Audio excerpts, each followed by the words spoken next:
Gated community townhouse sa Mandaluyong City na sobrang na-maximize yung space and malalaki yung bedroom. Ito na yun. My name is Angelo Ragudo from Townhouse Central and welcome sa ating house tour number 105. Tara, samahan niyo ako. Okay guys, so officially sold out na tong i-house tour natin pero merong katulad nito na pre-selling sa Mandaluyong para at least may idea kayo kung ano yung makikita nyo dun sa Mandaluyong project natin. Okay, so katulad nitong project na to, meron rin yung unit sa harap pero naka-reserve na yon. And meron tayong mga inner units. Okay, so tara. So may guardhouse rin doon and automatic gate na rin yan and mapapalibutan rin yun ng electric fence katulad nito. Okay? So ito rin magiging kalapad yung driveway ninyo. Ayan, maliwalas rin yan. Okay, so katulad ng kakalabasan doon sa Mandaluyong natin, kasya rin ang dalawang SUV dito sa ating 2-vehicle carport. Okay, so tara. Ibintana tayo dito which opens up doon sa ating maid's room or staff quarters. Dito yung ating main door, ito rin kalapad yung magiging kakalabasan nun. And may side lighting rin sa magkabilang gilid.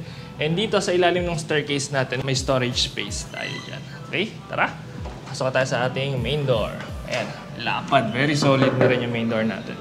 Pasok mo is your entry foyer. Dito sa kanan meron tayong full toilet and bath dyan. And dito sa kaliwa, pasok, is meron kang staff quarters. Ayan, sakto lang ang single size na bed or maski double deck dito sa staff quarters natin. And hindi rin gulab dahil meron tayong sliding window dyan. Okay?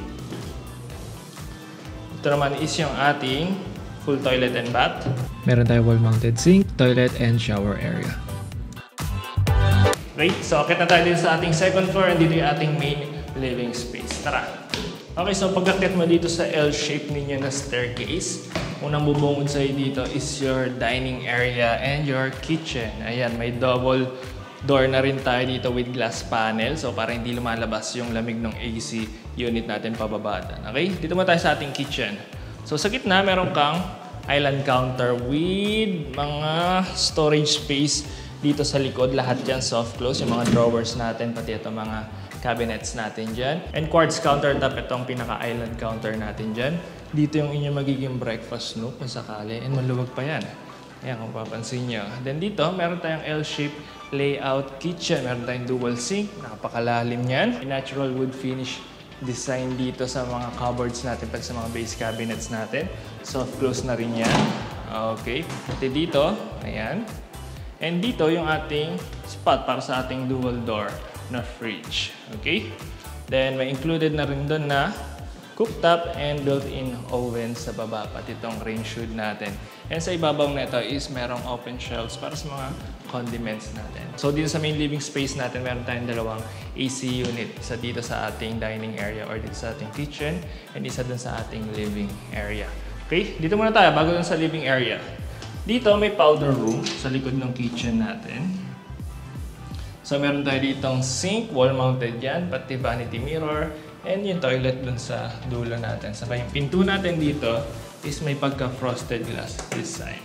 Ayan. Okay? And isa pa sa maganda dito, sa likod, meron kang service area. Okay, so dual door. Pasok mo is your built-in sink. Ayan, malalim na rin yan. Pwede ito maging laundry area. Ito na rin yung access natin sa fire escape. Pababayan dun sa ating entry foyer. Pero ito na rin yung access natin paakyat dun sa maintenance ng bubong natin. Dito may additional space ka pa. Ayan. Okay, now dito naman tayo sa ating living area. Tara. Okay, so ito, nakalagay lang muna to kasi dahil may nag-meeting dito kahapon dahil na-sold na yung pinaka-last unit natin, yung pinaka-dulo. And congrats doon sa client natin na nakuha yung ating dulong unit. Okay, so dito sa living area natin and dining area, meron na tayong cove ceiling design dyan and napakarami na rin ng pin lights natin dyan. And maaliwalas tong main living space natin dahil malaki itong set of sliding doors natin dyan. Tapos may set of windows ka pa dito sa likod na part na to. So dito yung inyong magiging media wall. If ever, then nandito yung isa pang spot ng inyong AC unit sa side na to. Okay? So dito yung inyong magiging living area and dito yung inyong magiging dining area. Pero depende pa rin sa inyo kung ano yung gusto nyo maging layout dito sa inyong main living space. So dito sa ating balcony, na may sliding door. Ito na rin yung access natin sa ating fire escape pababa dun sa 2-vehicle carport natin or dun sa driveway natin. So dalawa yung access natin sa fire escape. Meron dito sa harap and meron sa likod. By yung condenser ng AC unit dito sa living area is nandito sa balcony na rin natin. And isa pa pala, lahat ng balcony natin is merong planter box dyan na may sariling sprinkle system na rin dyan. So hindi ka na magdidelay kung sakali. I-on mo na lang yung pinaka-switch dyan. Okay? So yun lang para dito sa ating second floor, dito sa ating main living space. Akit na tayo dun sa ating third floor. Meron tayo ng master bedroom and bedroom number 1. Matutuwa kayo kung gano'n na-maximize yung space ng mga bedrooms dun. Tara! So kung townhouse developer ka and may townhouse project ka na gustong i-feature dito sa aming YouTube channel or dito sa aming social media accounts, kindly send us a message dito sa aming contact number dyan. Okay? Tara! So dito muna tayo sa ating master bedroom number 1. So dalawa yung master bedroom natin dito. So hindi kayo problema sa mga size ng bedrooms. Ito yung master bedroom natin. Ang luwag niyan. Maski king size bed, sabi maglagay ka pa ng bedside table lang sa magkabilang side. Kasyang-kasya yan. Dito yung inyong magiging media wall sa side na to. So maski malaking TV, kayang-kaya rin yan. Okay? May sarili ka rin balcony and meron kang malapad na set of sliding door, which opens up to your balcony. Paano ba to? Yan pala. Okay, ito yung balcony natin. And mataas na rin yung railing. Dito, yung tempered glass ng ating balcony sa side na to. And meron ulit na planter box dito. Ayan. Okay. So yung balcony natin or sliding door. So yung sliding door natin dito is meron na ring screen mesh. Ayan, dalawa yan. Okay. Ayan, para matago rin yung pinaka-rod ng curtain natin. Ayan, meron na rin tayo dyang niche or parang cove para sa curtain natin. Okay, sabay may shadow gaps rin yung ceiling natin sa nagmukhang nakalutang yung mga ceiling natin. Ang dami na rin nating outlet dyan, dalawa dyan. And may USB type na rin dyan na saksakan, Panasonic. And yung provision para sa ating mga cables. Ito yung ating ensuite toilet and bath with pocket door. Ayan, so tipid sa space. Dito yung inyong walk-in closet, L-shape yan. Dito yung mga hanger natin, mga desabit. Dito yung mga t-shirt, and ang dami nating space dyan. And may mga pull-out drawers dito sa baba. Okay? Dito naman sa side na to is ang lapad ng toilet and bath natin. Meron tayo dito floating vanity cabinet design. Katulad nung vanity counter natin, yung nandun sa kitchen natin.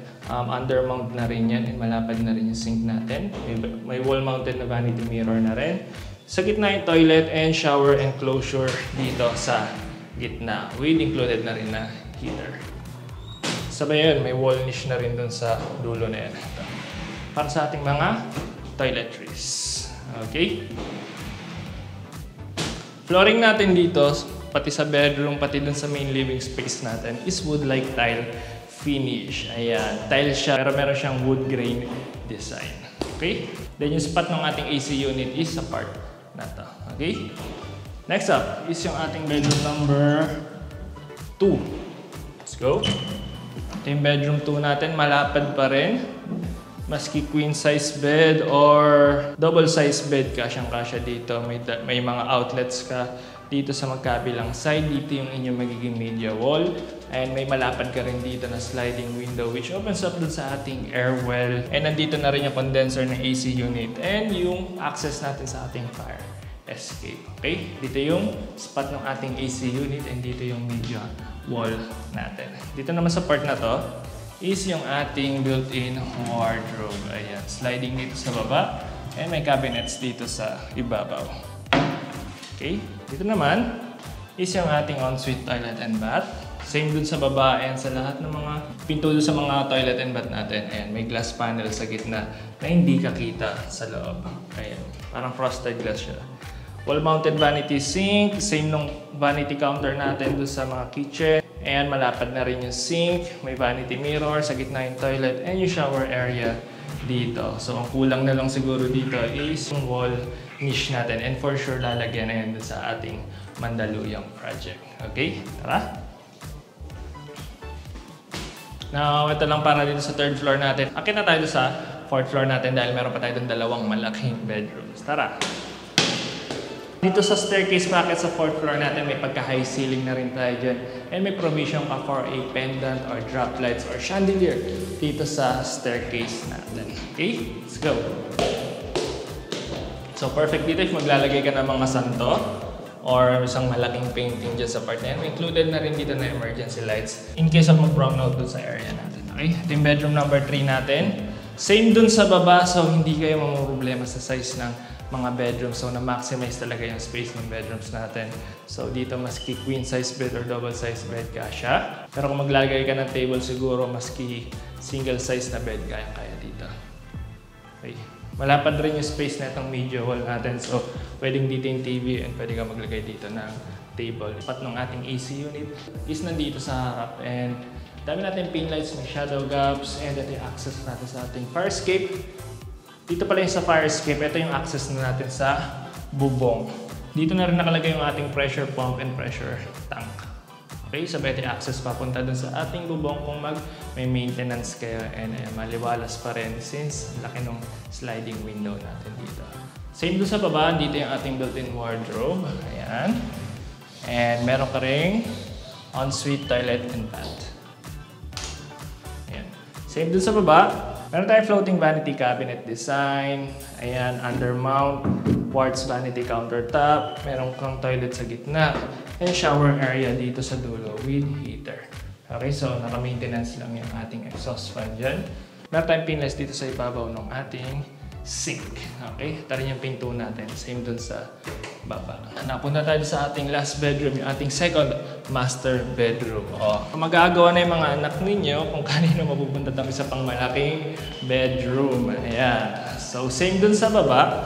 May outlet sa magkabilang gilid. Maski king size bed, kasya dito. Pwede ka rin dito maglagay pa ng table if ever. Maliwalas dito dahil meron kang malaking sliding door on this side. Medyo unobstructed na rin yung view mo dito. Kaso sold na to pero unobstructed yung view mo dito. Okay, ang dami natin pin lights dyan and may mga shadow gaps dyan. Flooring natin is katulad sa mga bedrooms and sa ating main living space. May mga baseboards rin tayo dyan and ang dami nating socket or outlet dyan sa mga walls natin dyan. So hindi ka mo problema sa mga saksakan natin. Okay? Same dun sa baba, naka-walk-in closet tong second master bedroom natin. L-shape. Dito yung mga shelves natin, dito yung mga hangers natin, and ayan dito. Siguro sa tok-tok, maski yung mga maleta natin, kaya yun. Malapad na rin yung sink dito. And dito yung shower enclosure natin and shower area natin. Ang lapad ng mga toilet and bath dito sa master bedroom. So mag-aagawan talaga kung sino gagamit na itong second master bedroom natin. Okay? So kung nagustuhan mo tong house tour na to and naghahanap ka sa Mandaluyong, meron kaming lalabas na ganito mismo sa New Zaniga, Mandaluyong City. Okay? So pre-selling siya. Naka-reserve na yung pinakaharap na unit, pati yung unit C dito sa loob. So may available na lang dun na 3 ata or 2. So kung ano yung nakita mo dito is ganun rin yung kakalabasan dun sa pre-selling project natin. Okay? So now let's do a recap. Okay guys, so meron tayo ditong 63 to 66 square meters of lot area. Meron tayong 244 to 266 square meters of floor area. Lahat yun is merong 4 bedrooms. Lahat rin yun is merong sariling toilet and bath. May staff quarters. And meron 2 vehicle carport. Sabay compound townhouse siya with guardhouse and secured yun ng perimeter fence. Location niya is New Zaniga, Mandaluyong City. So kung nagustuhan mo tong house tour na ito and gusto mo mag-schedule ng viewing, you can send us a message dito sa aming contact number dyan or dito sa aming Facebook page at Townhouse Central TV. And if townhouse developer ka and may townhouse project ka na gustong i-feature dito sa aming YouTube channel, kindly send us a message dito sa aming contact number, available yan through Viber and WhatsApp or dito sa aming email. Okay, so my name is Angel from Townhouse Central. That's it for today. See you at the next Townhouse. Subscribe. Bye-bye.